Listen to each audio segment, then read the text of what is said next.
보면 하나님의 탄식 또는 하나님의 부르심이 들리고 있습니다. 호세아 선지자를 통해서 내 백성이 나를 알지 못하기 때문에 망한다 라면서 탄식하고 계시죠. 이스라엘 백성들이 창조주이시고 또 전능하신 하나님을 모른다는 거예요. 아니 왜? 그들은 몰랐을까요? 하나님의 선민인데 하나님의 택한 백성인데 그들은 잘 알았지요. 하나님이 어떤 분이고 하나님이 무엇을 하셨고 우리는 하나님 앞에 어떤 사람들인가에 대해서 이스라엘 사람들은 아주 잘 알았습니다. 머리로는 잘 알았지요. 그런데 그렇게 잘 알고 있는 이스라엘 백성들을 보면서 하나님께서는 탄식을 했단 말이에요. 이 백성들이 나를 알지 못하기 때문에 망하는구나. 자, 이런 상황 속에서 오늘 호세아 선지자는 왜 우리가 주님을 알자. 우리가 애써 주님을 알자라고 강조하고 있을까요? 그럼 당연하지요. 이스라엘 백성들이 하나님을 알아요. 잘 아는데 정작 그 하나님이 무엇을 바라고 계시는지, 그 하나님이 어떤 걸 원하시는지, 그 하나님의 마음을 모르고 있었기 때문이다 그 말이에요. 그러니까 머리로만 하나님을 아는 거예요. 지식적으로만 하나님을 아는 겁니다. 그러니까 하나님의 마음을 모르니 그들은 하나님이 원하는 것은 하지 않고 하나님이 싫어하는 행동만 했단 말이죠. 하나님의 마음을 늘 아프게 하고 그들은 하나님께 큰 슬픔을 드렸습니다.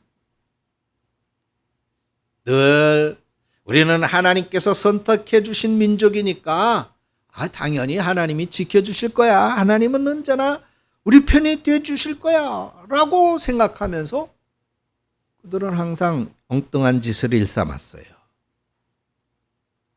우리가 하나님 앞에 성전에 가서 예배를 드리고 번제를 드리니까 당연히 하나님은 우리에게 복을 주실 거야.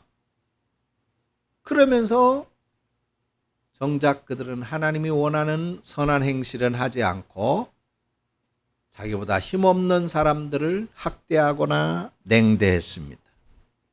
그러면서 자신들의 욕심만 채우기에 급급했던 거죠. 아주 철저하게 이기주의자였다 그 말입니다.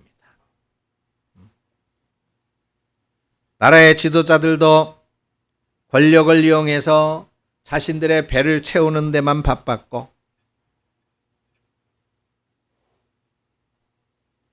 판사들도 뇌물을 받고 부당한 판결을 했습니다.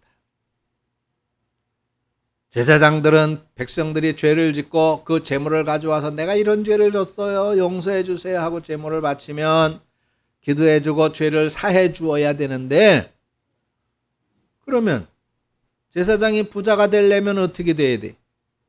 백성들이 죄를 많이 져서 제물을 많이 가져와야 되겠죠.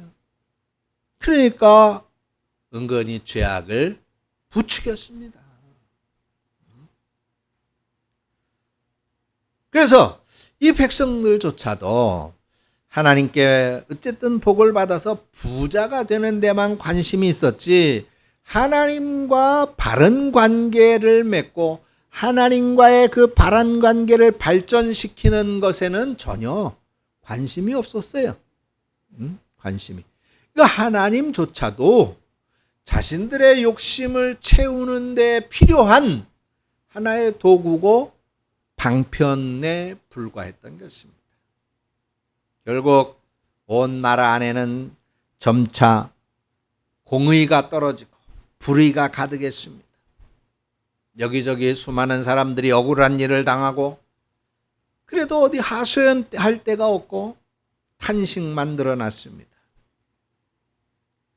하나님의 백성이니까 그들은 내 백성인데 설마 세상 사람들하고는 다르겠지.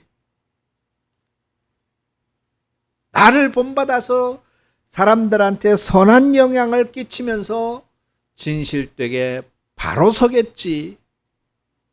하나님은 그런 기대를 가지면서 기다리고 또 기다려주셨는데 이스라엘 백성들은 점점 더 추악해져만 갔던 거예요.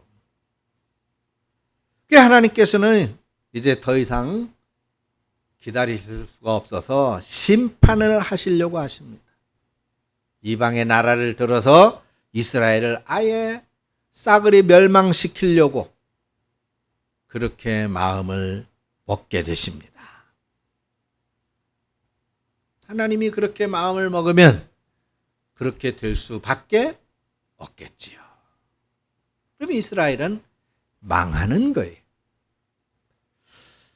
자, 오늘 우리 그리스도인들은 이런 이스라엘 사람들하고는 어때요? 우리는 다른가요? 우리는 그 사람들하고는 달라. 오늘 우리도 분명 하나님의 선민이지만은 그렇지 않아. 우리는 주일 꼬박꼬박 잘 지키잖아. 하나님 앞에 매주 감사 예물을 드리고 말씀대로 순종해서 11조 예물을 드리잖아.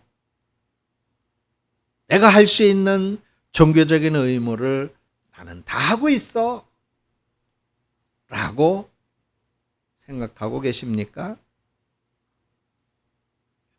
그런 생각 나쁜 것은 아니지요. 문제는 그렇게 생각하고 있으면서도 세상 사람들하고는 전혀 다르지 않게 그렇게 불법을 일삼고 있지는 않느냐 그 말입니다. 하나님과의 친밀한 관계로 발전시키는 일에는 관심이 없고 이기주의로 가득 차서 탐욕에만 사로잡혀 있지는 않습니까?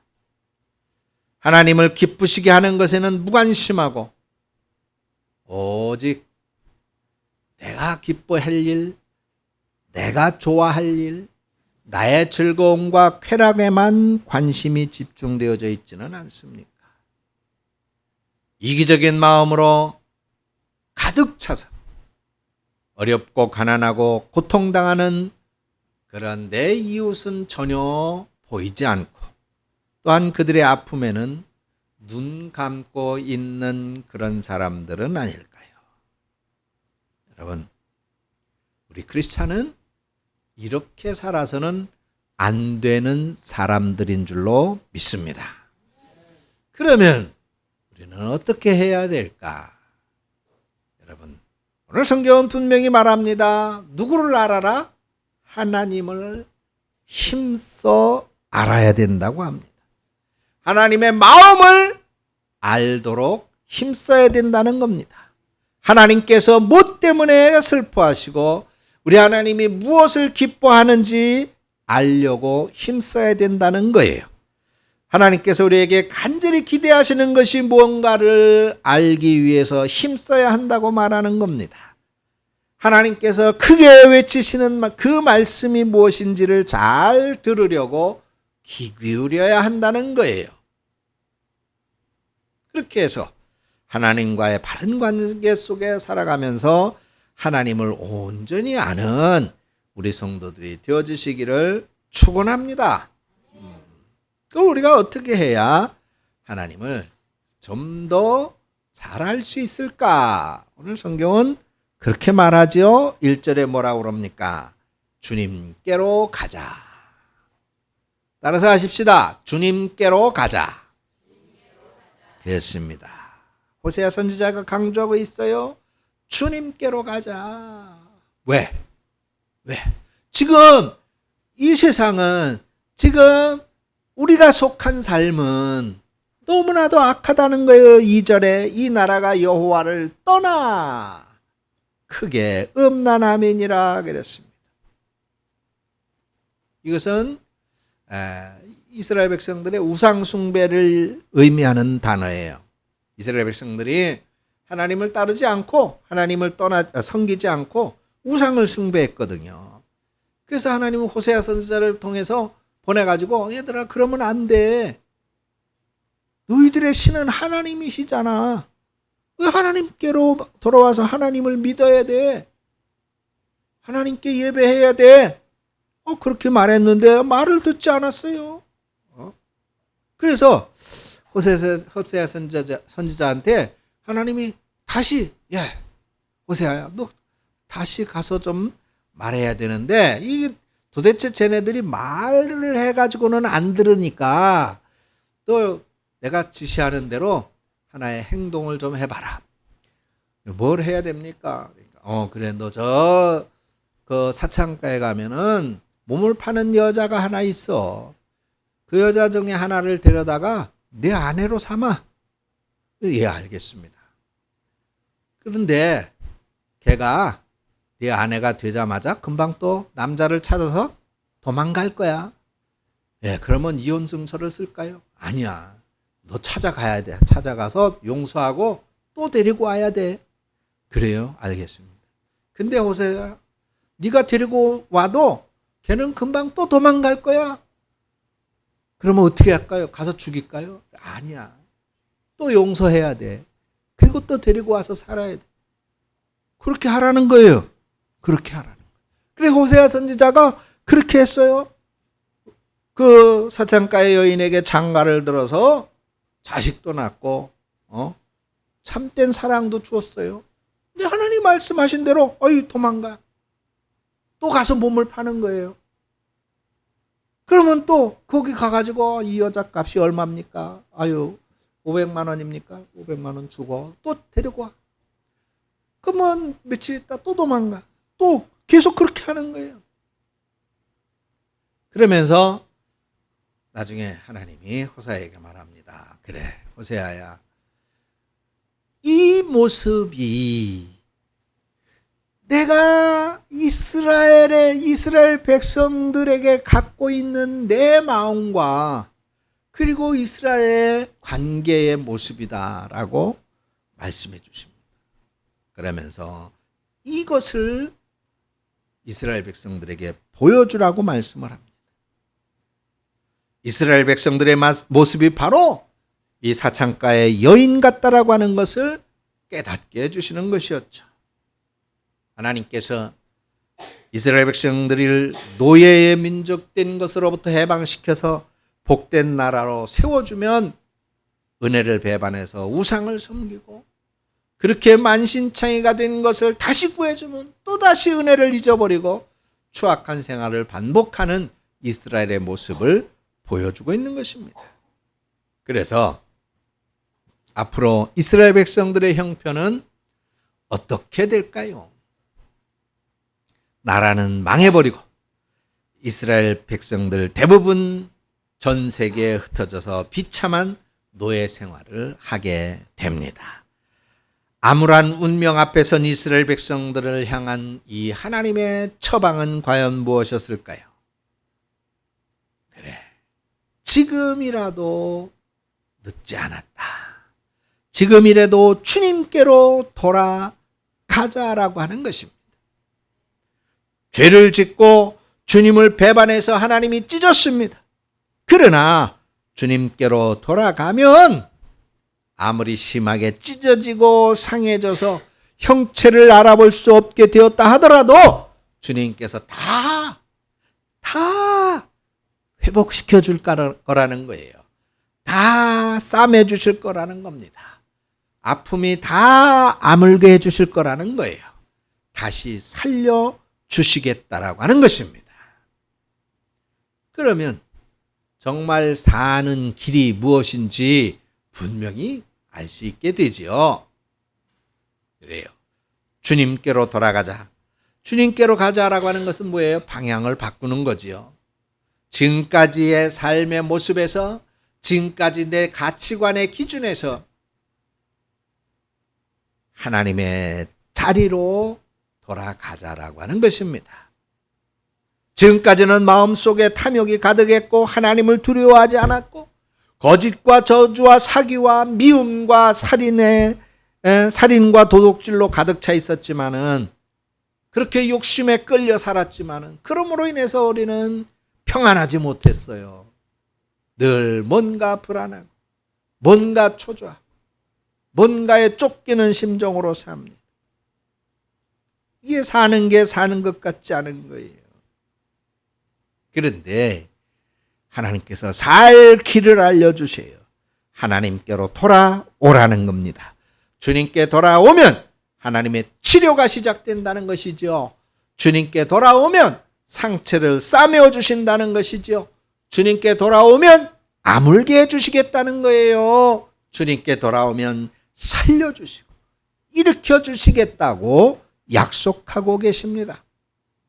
여러분, 병원에 가면 의사가 살을 찢고 뼈를 자릅니다. 세상 사람들이 만약에 그렇게 하면 살인이고 살인미수고 그렇겠죠. 근데 의사는 그게 허용이 돼요. 의사가 내 배를 갈라도 저항을, 누구도 말리지를 않아요. 왜 그래요?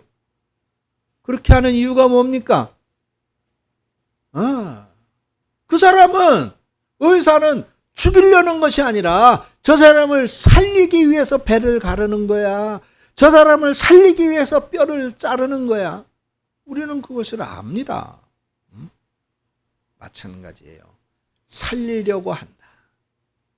왜 하나님께로 와야 되느냐? 왜 하나님을 믿어야 되느냐? 내가 진짜 살기 위해서입니다. 살기 위해서. 여러분, 세상에 수많은 사람들이 추구하는 그것, 세상에 수많은 사람들이 가지려고 하는 그것, 그것이 우리를 살리나요? 그것으로 삽니까? 오히려 수많은 사람들이 그것 때문에 죽어가고 있지 않습니까? 그것 때문에 망하고 있지 않습니까?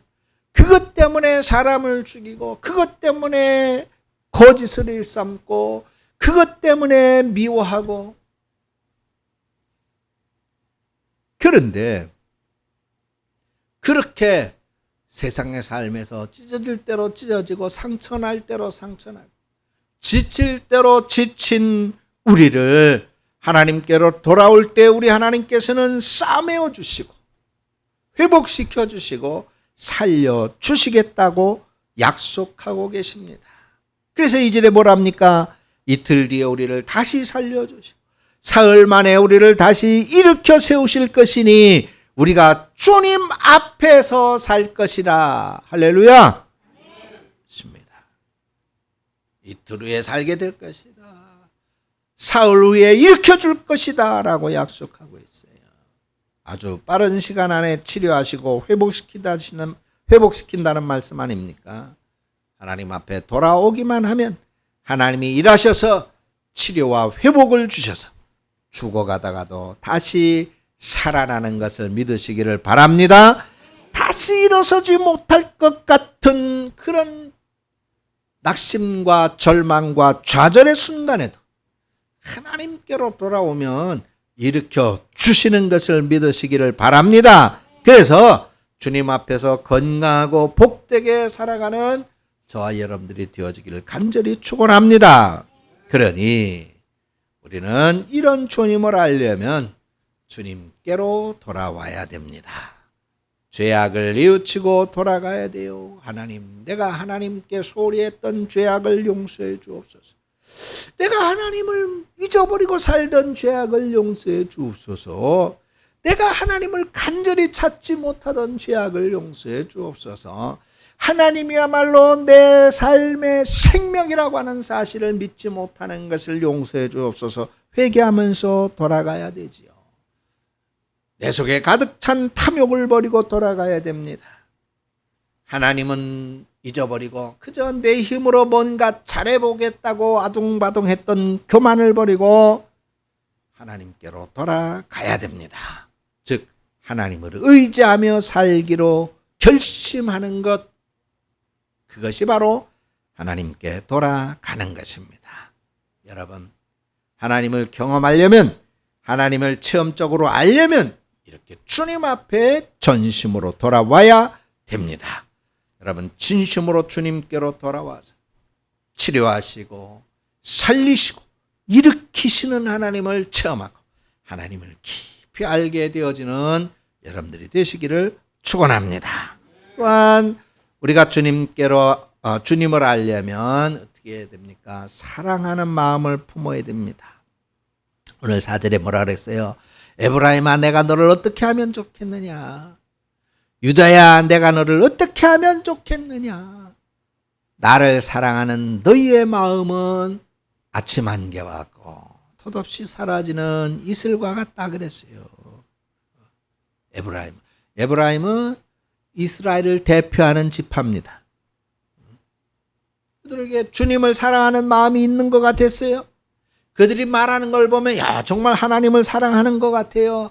그들의 행동을 말하는 걸 보면 정말로 하나님을 사랑하는 것 같고 신실하게 약속을 지키는 것 같습니다. 그런데 그들의 행동은 그렇지가 않았어요. 뭐라고 비유했습니까? 그들의 약속은 안개와 같다. 아침 안개와 같다. 아침에 안개가 자욱하지만은 그러나 태양이 떠오르면 어떻게 돼? 금방 사라져버려. 아침 이슬에 맺혀있는 풀에 맺혀있는 이슬이 어떻습니까?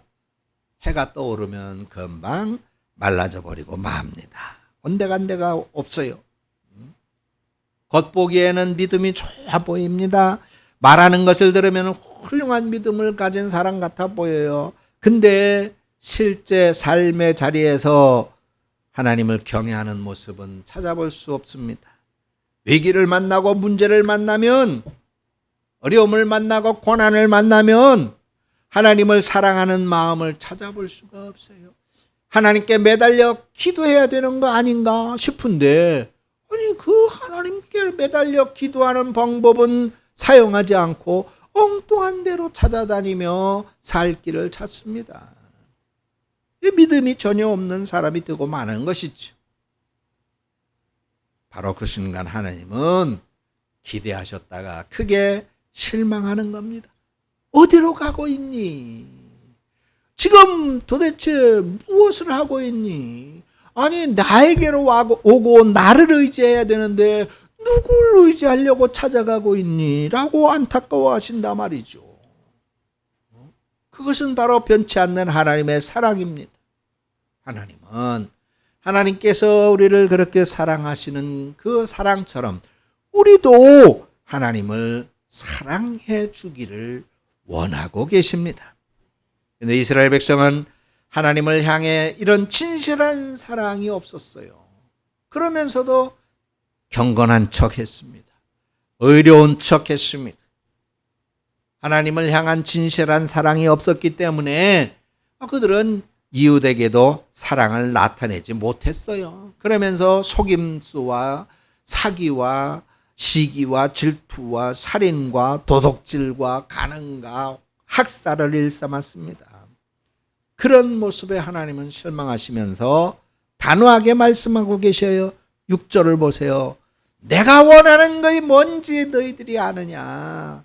내가 바라는 것은 변함없는 사랑이다. 제사가 아니다. 불살라 바치는 제사보다도 너희가 나 하나님을 사랑하기를, 나 하나님을 알기를 더 원한다라고 6절에 말씀하고 계시잖아요. 그렇다면 우리가 하나님을 향한 사랑을 어떻게 표현할 수 있겠습니까? 그것은 바로 두 가지로 말씀하고 있죠. 첫째로는 하나님께 대한 사랑. 그것은 뭐예요? 예배입니다. 그것이 뭐라고요? 예배. 그러면 하나님께 예배만 드리면 됩니까? 또한 하나님의 사랑을 표현하고 드러내야 되잖아요. 이웃에 대한 사랑입니다. 이웃은, 제가 전에 우리의 이웃은 누굽니다 라고 정의를 해드렸죠. 우리의 이웃이 누구라고요? 다시 한번 생각해 보십시다. 우리의 이웃. 다 잊어버렸지? 그래서 내가 필요한 거예요. 다시 가르쳐 드릴게요. 우리의 이웃은 나의 가장 사랑하는 사람들, 가족이죠? 가족. 성경에서 말하고 있는 이웃이에요. 가족. 그리고 또 이웃은 누굽니까? 우리 공동체 안에 사랑하는 성도들이 이웃이에요. 그리고 또 이웃은 누구입니까? 내 주변에 내가 사랑하는 이들이 이웃이에요. 직장일 수도 있고 동료일 수도 있고 그죠? 이웃일 수도 있고. 그 다음 마지막으로 내 이웃은 누구입니까? 나의 도움을 필요로 하는 사람이 내 이웃이다라고 말씀드렸잖아요. 내 도움을 필요로 하는 사람들. 그래서 바로 그들에게 대한 사랑을 표현하는 거예요. 그들에게 대한 사랑을 드러내는 것입니다. 그것이 우리가 하나님을 사랑하는 방법인 거예요. 먼저는 예배로, 두 번째는 이웃에게로. 그렇죠? 자, 그러면 우리가 예배를 통해서 하나님을 사랑하는데 예배에서 또 특별히 하나님 사랑을 표현하는 그런 행위가 있죠. 예배 속에서. 그것이 바로 제물을 드리는 겁니다. 예물이죠. 그건 뭐예요? 헌금이죠. 헌금. 그런데 하나님께서 바라는 것이 뭐라 그랬어요? 예배도 아니고 헌금도 아니다. 예배를 드리지 않고 헌금도 드리지 않으면 어떻게 하나님께 진실한 사랑을 표현할 수 있을까요? 아니, 하나님께서 왜 예배를 원하지 않는다고 말씀하셨을까요?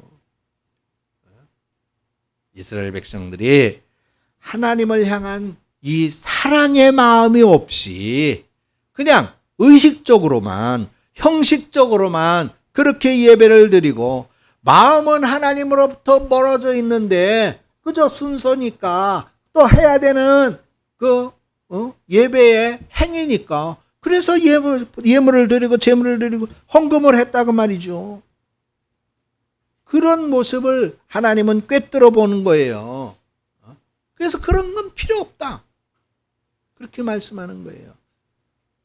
중요한 것은 하나님을 진정으로 사랑하고 이웃을 진정으로 사랑하는 것이 중요하다라고 하는 것이죠. 그런 것이 그 사랑이 되어져 있을 때 하나님께 드리는 예배가 진정한 예배가 되는 것이고 그런 마음이 준비되어져 있을 때 하나님께 드리는 헌금이 하나님이 연락하시는 하나님이 흠양하시는 제물이 되는 것이고 응답하시는 제물이 되는 것이다 그 말입니다. 그러니까 하나님께서 원하시는 것은 제사보다 변함없는 사랑이라고 하는 것이죠. 헌금보다 하나님을 아는 것이라고 말씀하고 있어요.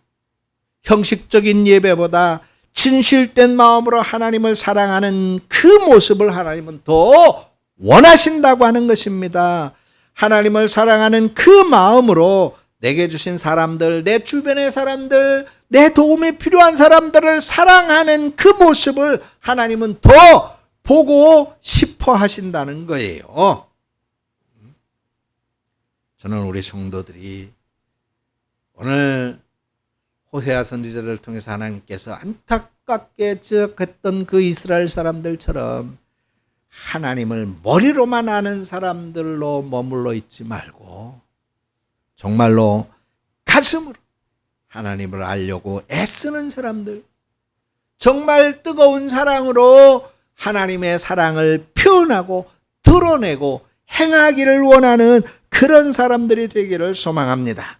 우리 성도들이 머리로 하나님을 사랑하는 사람에 그치는 것이 아니라 가슴으로 뜨겁게 하나님을 사랑하고 가슴으로 사람들을 진실되게 사랑하려고 힘써서 하나님으로부터 예배를 인정받고 하나님으로부터 그 예물을 인정받아 하나님이 회복시키고 싸매시고 낫게 하시고 일으켜 주시고 세워 주시고 살려주시는 복을 받는 성도들이 되시기를 주님의 이름으로 축원합니다. 하나님 아버지 은혜를 감사합니다. 정말 하나님 알기를 원하며 하나님께로 나아가기를 원합니다. 하나님 사랑을 우리 가슴으로부터 진정으로 품게 하시고 그 사랑을 참된 마음으로 실천하여 신실한 예배를 드리고 또한 이웃을 진정으로 사랑할 수 있고 품을 수 있는 우리 성도들이 되게 하시고 그러므로서 하나님께서 약속하신 대로 말씀하신 대로 이틀 후에 3일 후에 낫게 하시고 싸매주시고 회복시키시고 세우시고 살려주시겠다라고 하는 약속의 주인공들이 오늘 이 자리에 사랑하는 우리 죄의 권속들이 다 되어지도록 하나님 인도하시고 축복해 주시옵소서. 예수님의 이름으로 기도합니다. 아멘.